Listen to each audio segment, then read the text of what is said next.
Hi everyone, welcome to my channel. My name is Maddie and I'm the owner of Retreat Soap Company. And today I'm going to be making bath salts. So I just want to show you all how I do that. And I'm going to put them in these cute little jars with a little scoop so that, you know, you can scoop them. They're so cute. I got them from Amazon. So I'm going to start by showing you some of these dried blood orange slices that I got on Etsy. Oh, come on. Now these are really cute because not only do they look good, but they also smell really good. They smell like oranges. I'm gonna put the recipe for these bath salts right here on the screen, and you can just follow along with me. I've got some pink Himalayan coarse salt. I mainly wanted this salt to add color to the mixture because I was waiting on some rose petals from Wood & Wick Company, and it took literally 2 weeks before they delivered the order. So I had to use rose petals that I already had. So in order to add more color, I used the Himalayan salt.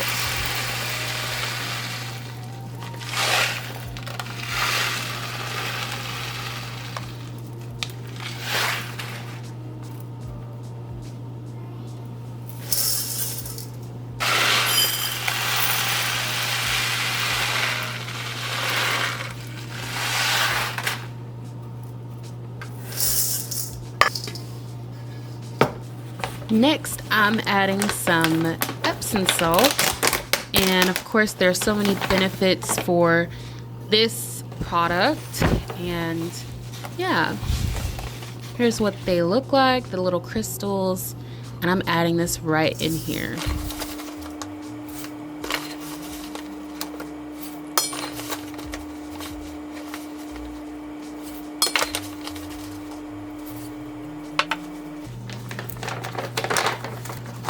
Next is baking soda.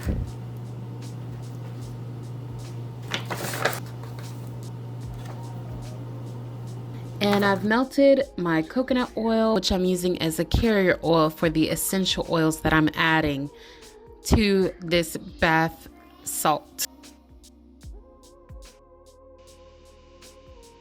Yeah, so right now, if you're enjoying this video, please like this video and subscribe to my channel. It would mean the world to me. Thank you so much.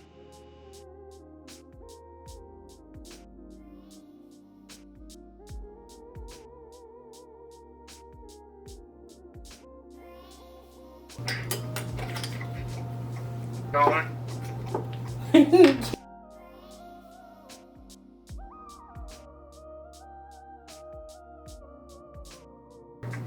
Like, I want to be as thorough as I can.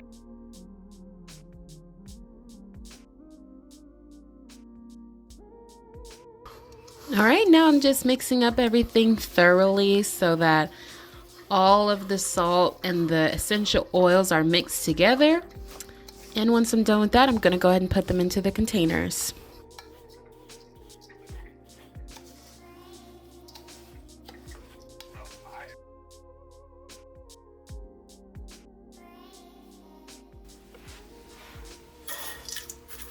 So if you have a funnel, it'll work better for you, but I made a little funnel, and I'm just gonna scoop in some of the mixture and tap on it so that it loads into the jar. And I'm gonna do that with all of these. This particular recipe made about 13 or 14 jars.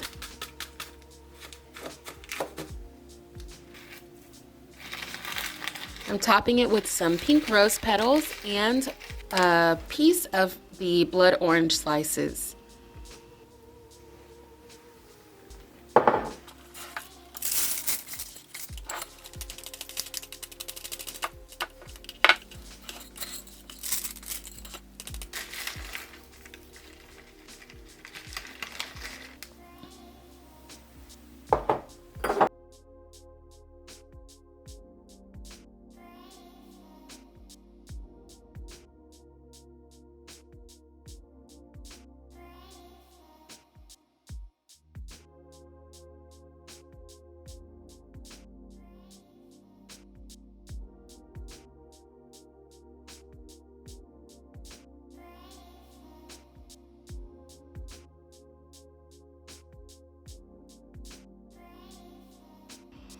All right, now I'm gonna take some of the string that I have and wrap it around the little scoop, and I'm gonna do that to where the scoop is pretty tight on the jar so that it doesn't move.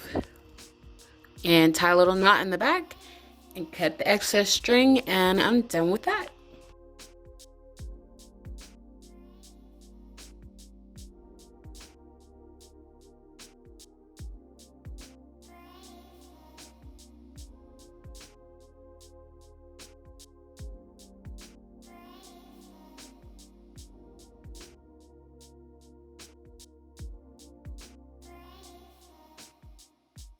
All right, now here is the finished product. As you can see, I have them set up on my replica surfaces. If you haven't watched that video, go check it out. But yeah, I hope you enjoyed the video, and please subscribe to my channel and have a great day.